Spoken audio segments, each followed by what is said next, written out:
Afghanistan Central and Asian Association is a charity that offers mentoring to any vulnerable individuals that may need help.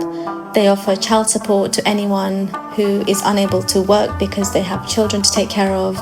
They also offer help with any financial difficulties that an individual may be going through, so you don't necessarily have to be an Afghan for them to offer you help.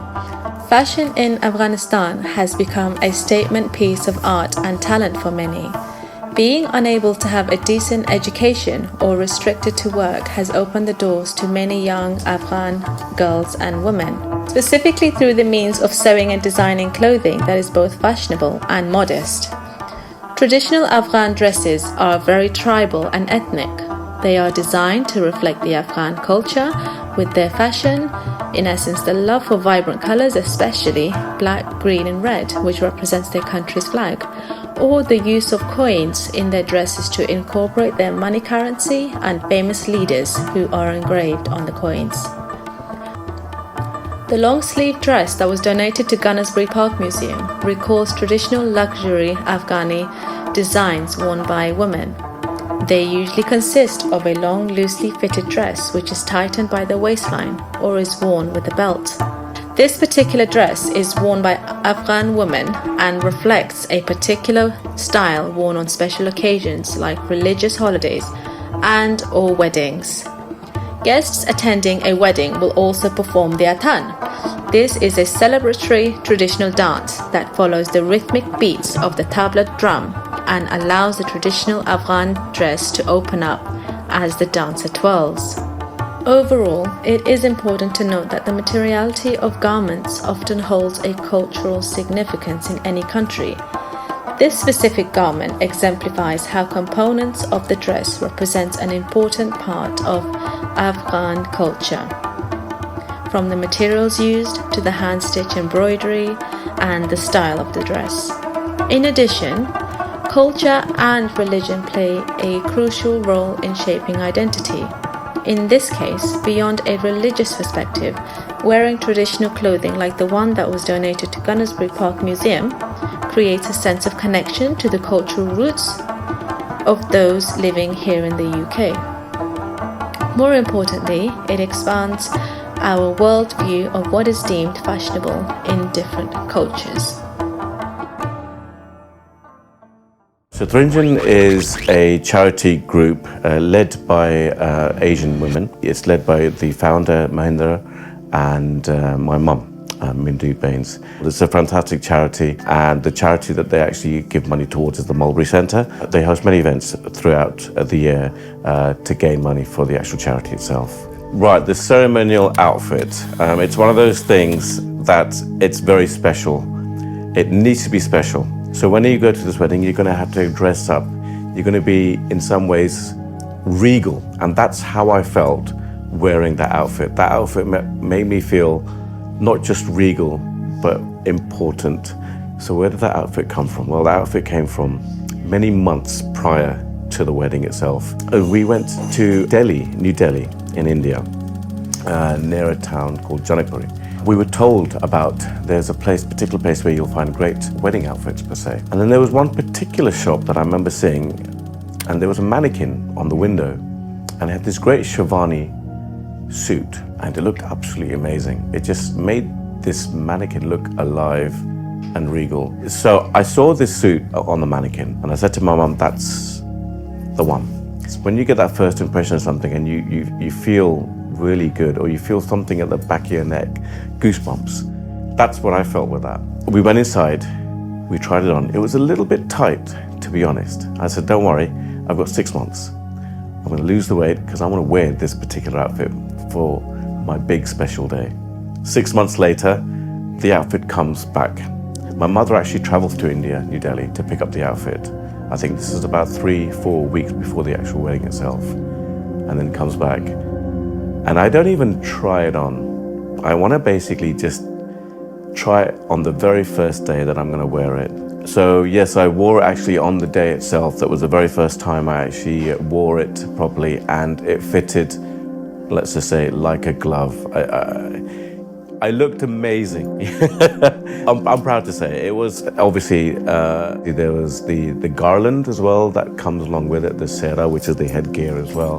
And yeah, I looked like $1 million. It looked absolutely amazing. One of the biggest things as well, wearing that suit, was wherever I went, people just wanted to take a picture with me, of me. It was in the Radisson Hotel in central London. So in our culture, we go to the actual venue on a horse, a white horse. So I had to get up on this white horse wearing this particular outfit. And that was, again, in itself amazing. We actually cordoned off a street in central London, a whole street, not by us, but by people wanting to find out exactly what was going on. There was a camera crew there, obviously taking the video of the wedding. And then there was many people. Then there was a big doll as well, playing the drums. And then there was myself riding up on a white horse, and then literally just trotting along to the actual venue itself. And in all this time, I felt I truly was regal, not only because I was like 10, 12 feet high, I actually felt I was 50 feet high, and it was absolutely great. The outfit represented what that whole day was about. You know, that whole day was about color, glamour to a certain degree. My wife's reaction on seeing me in that suit, I remember her first words were like, "Is that you?" I'm hoping to take my children, rather than opening a box and showing them a suit, that I can take them to a museum and tell them, that's the outfit, that's my outfit for the wedding that I married their mother in, is actually showcased for the whole world to see and not just stay in a box.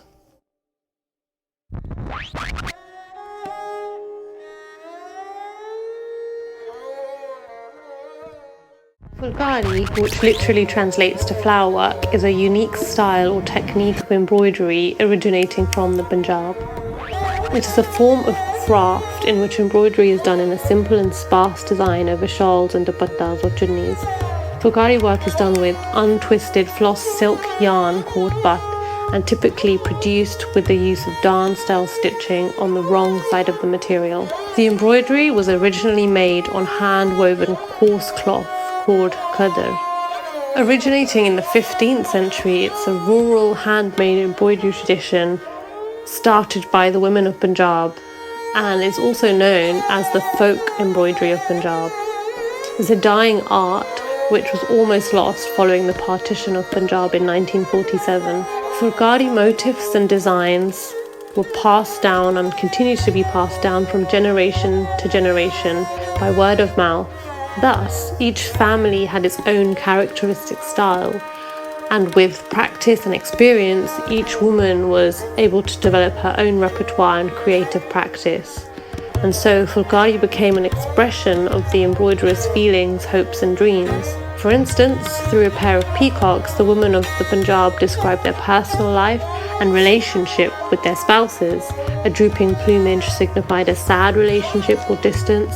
A blooming one revealed the bliss of married life. Fulkari motifs often made it to poetry and conveyed bits of wisdom to their generations, to those that it was handed down to.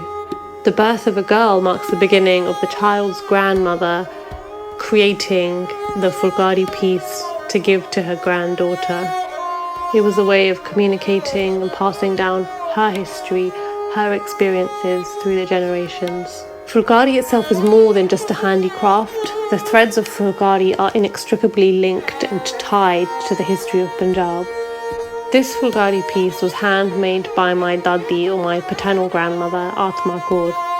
She was born in the village of Isarwar in the Punjab, and I think this piece must have been made during the early 1900s before she was married, and then later migrated to Arusha in Tanzania, and finally then came to Southall in the UK. We've sort of worked out the history of this piece a little bit through the fact that on the back of the piece is inscribed Thakur Singh, which was my great-grandfather, or my Bardnana, which was my grandmother's father's name. It gives me lots of ideas and thoughts of what she must have been thinking and talking about as she made and embroidered the piece along with the other women of the village. as they sat together and shared stories. And I mean, I wish I knew more about the piece itself, but it still means a lot to me, and I feel her presence whenever I look at the Fulgari.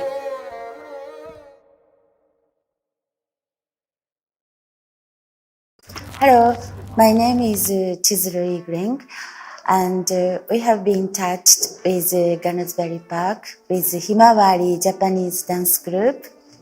着物の歴史は、日本の平安時代の、700年代後半ぐらいから始まって、最初は、袴タイプのものを着ていたのが現代の着物に変わってきたと伝えられています。着物はたくさんの長い歴史がありますが、ほとんどの今は機械で作られていますが、昔というか私が1970年代80年代ぐらいまではまだほとんどが手作業で作られて、作られていたこととか、すごく高級な値段のものがあるっていうことが意外に国外では知られてないのではないかと思います。Have you noticed Chizuru hasn't made knot? No knot. Just It's normally this one have to be inside, but I think this is something to thickness, so we do outside today. But if people traditional wear people, if opposite funeral. for dead people. For funeral only. For normally this way. Geisha people, maybe they making very lower down the neck, but generally just about one. Whole room used to be sliding paper door was dividing with whole room, but when they have event, then take out sliding door very easy.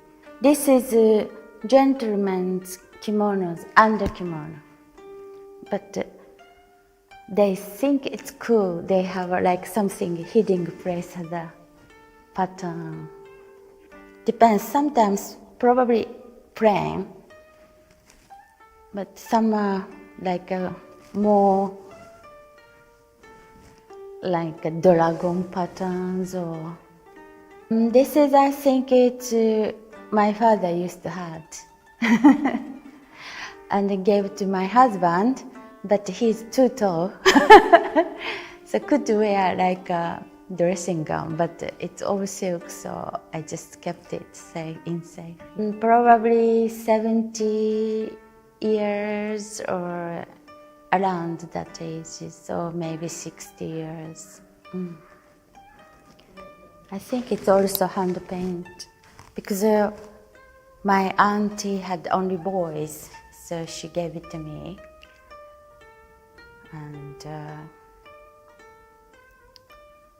And usually we have important is 4 seasons. This is any season you can wear. Probably the maple, if the red, it's the autumn. We are congratulation is bamboo, plum flower, and palm tree. So they have palm tree pattern, plum flower, and bamboo. For the pattern is very congratulation as well.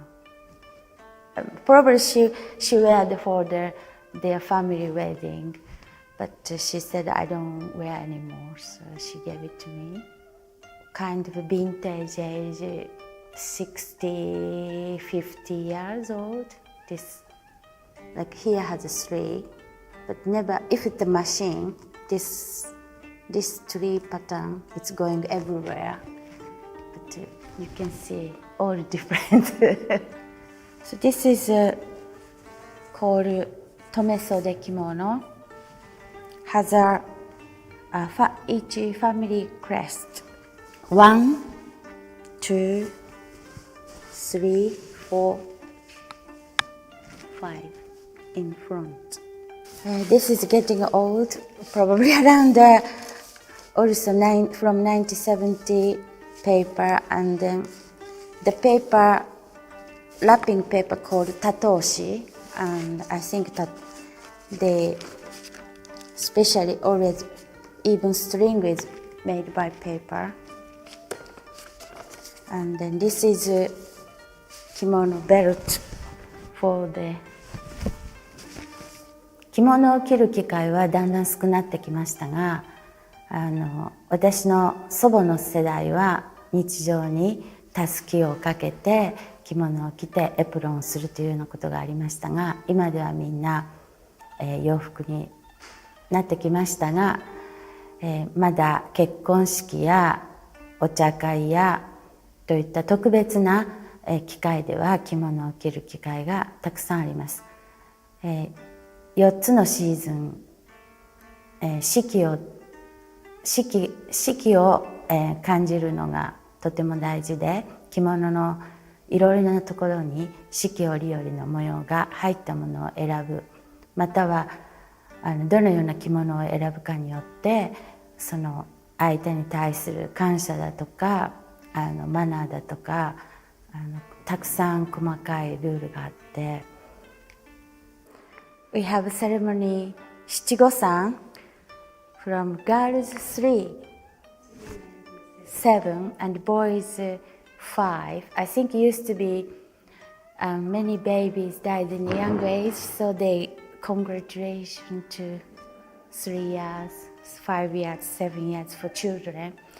And so this is for 3 years they wear this type of kimono, and now they are selling set with bag, shoes, and socks they made easy for children. It's stretch now. It used to be not easy, but then this is for hair. Always this decoration. I don't know why. With little bit. This one also have a bell. I think this is a new idea.